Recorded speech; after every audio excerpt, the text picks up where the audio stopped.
Estimados amigos, nos encontramos con el abogado Carlos Turcios. Él es el director de la Casa Morazánica en el centro de la capital, para consultarle sobre el pensamiento progresista de don José Francisco Morazán Quesada, quien instruyó la educación pública, un logro que Honduras todavía no alcanza. Abogado. Sí, en efecto, licenciado Paz, Morazán fue un educador por excelencia. Recuerde, verdad, que él en aquella época luchó contra tres poderosos enemigos históricos todavía de nuestro tiempo: la ignorancia, la superstición y el fanatismo fueron los grandes enemigos contra los que luchó Morazán.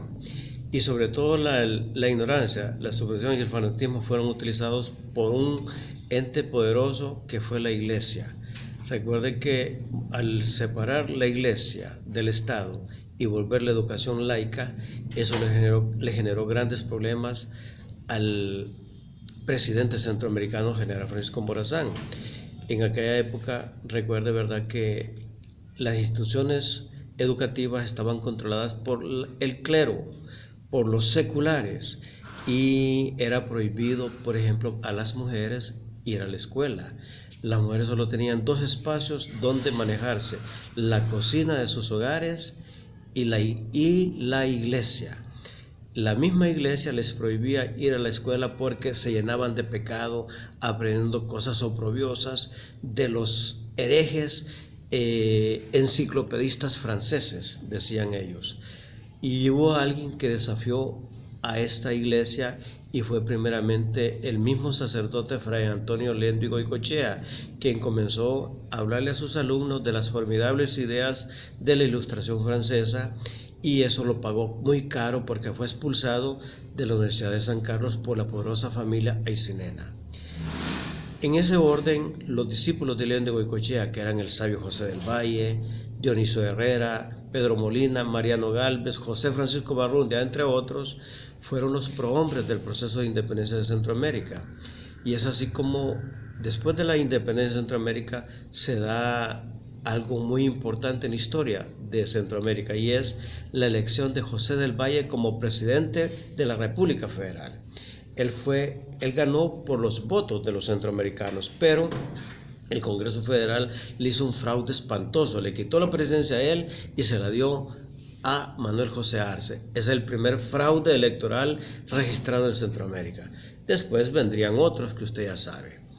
En ese orden aparece Francisco Morazán en la historia. Aparece como secretario general en la jefatura de Estado de Dionisio Herrera, y consecuentemente cuando Honduras es amenazada por Arce y se dan las famosas batallas de la Maradiaga, la toma y quema de Comayagua y la batalla de la Trinidad, donde Morazán tiene un papel muy importante, es cuando él asoma su liderazgo y al final entra triunfante a Guatemala un 13 de abril de 1829. Con esa gloria, Morazán se vuelve presidente de Centroamérica, derrota a Valle en unas elecciones en 1830 y es presidente de Centroamérica, y ahí es donde vemos al Morazán educador, al Morazán estadista, al Morazán visionario, y es cuando separa la iglesia del Estado y la vuelve la educación laica, que es una gran conquista de los pueblos de Centroamérica hasta ahora. Hoy conocemos como las ideas pedagógicas de el ciudadano Francisco Morazán Quesada. Hoy las conocemos, pero ¿cuáles son las ideas pedagógicas de Morazán? Primeramente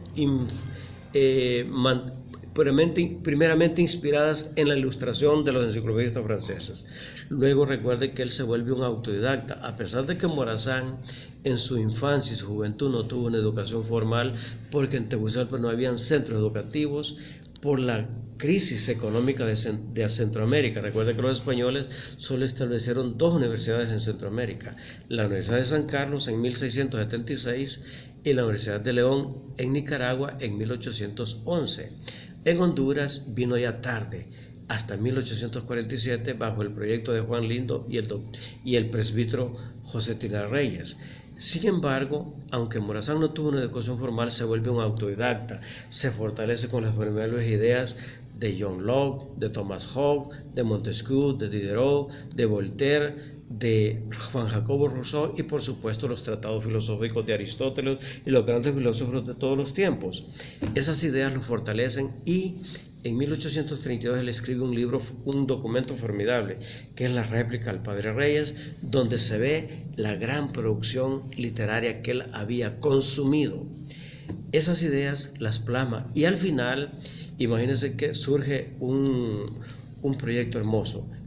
Valle, cuando él aspiraba a ser presidente de Centroamérica, se reunió con Jeremy Bentham y Bentham le recomendó el método educativo lancasteriano que era promovido por dos religiosos ingleses, Andrew Bell y Joseph Lancaster. Este método era un método muy eficaz, el primer método educativo más importante de la época. Estos religiosos lo pusieron en práctica en Madras, la India, con los hijos de los soldados ingleses acantonados en la India. Recuerden que Inglaterra tenía sometida a la India y hasta que aparece el gran alma grande del Mahatma. Pues bien, este método lancasteriano lo pone en práctica Morazán, recomendado por el sabio Valle, y resultó muy provechoso para aquella época e incluso ahora es todavía muy tomado en cuenta porque es de los estudiantes más aventajados que ayudan a aquellos que están en desventaja, ¿entiende? Y ese método fue eficaz para Centroamérica y es la vanguardia de la educación que Morazán la puso en órbita en su primer proyecto político en 1830-1834. ¿Por qué la sociedad actual debe de conocer a José Francisco Morazán Quesada, el ciudadano revolucionario? Fíjese que la sociedad debe de conocer al Morazán educador, al Morazán humanista, al Morazán civilista y sobre todo al estadista, aquel que va más allá de un simple presidente. Un estadista está por encima de los presidentes o los jefes de Estado. Es un hombre que piensa en la proyección y en el desarrollo social de su pueblo. Morazán lo demostró en sus dos periodos que fue presidente de Centroamérica, 1830 o 34 y 34 al 38. Pero ¿qué pasa? Es importante que el pueblo lo conozca fuera de lo militar, porque simplemente nos han hablado de un Morazán guerrero, de un Morazán batallador, de un Morazán peleón, pero no, él no era eso.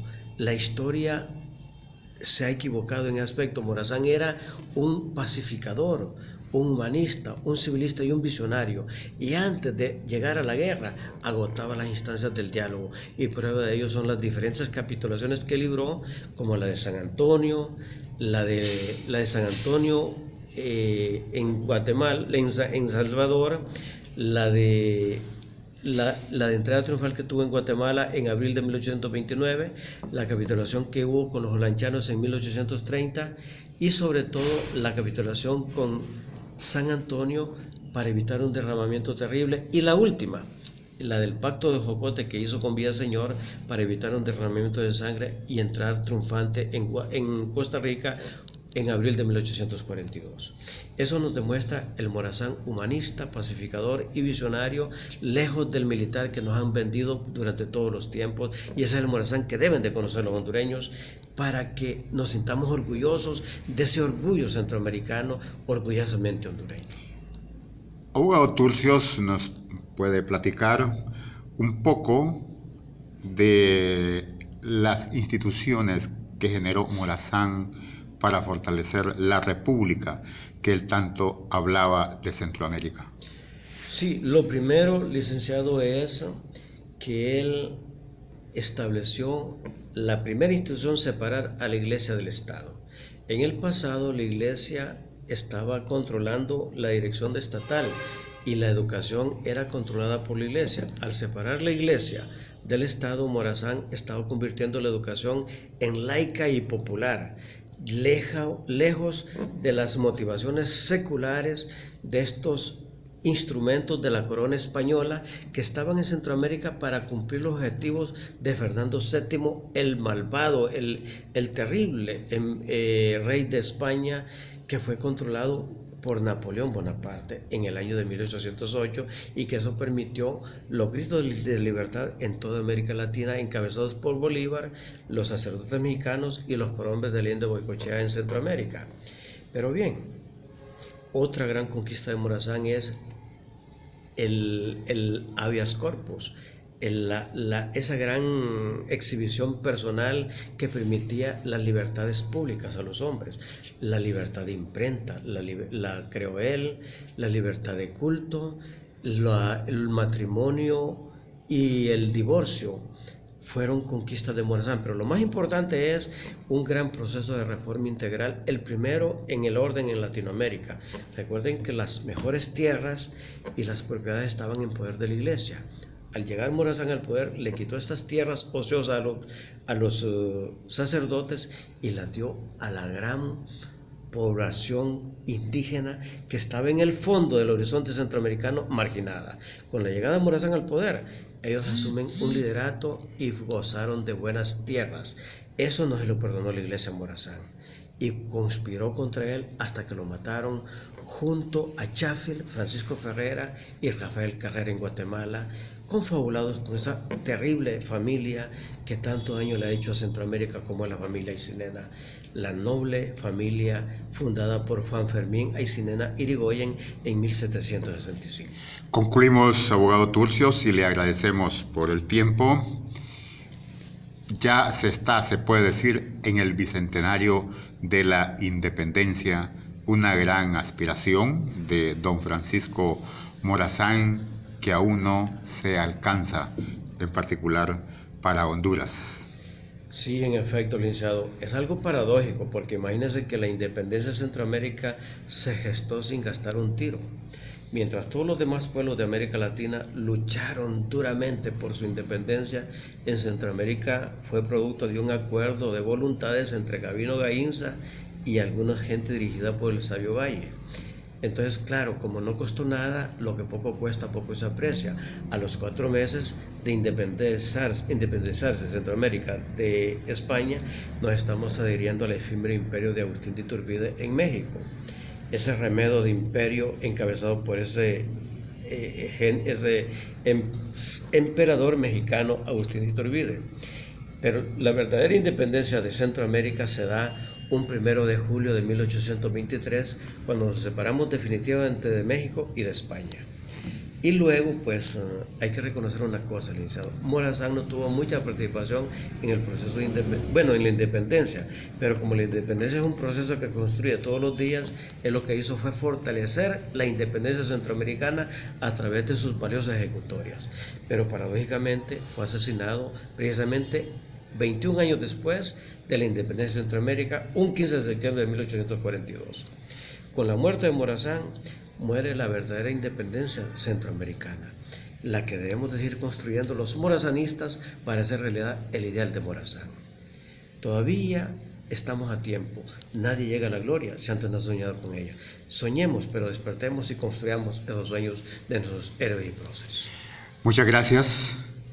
Hemos escuchado al abogado Carlos Turcios, él es el director de la Casa Morazánica en la capital de la República, una breve reseña de las grandes batallas ideológicas, políticas de don Francisco Morazán Quesada por fundar la República de Centroamérica.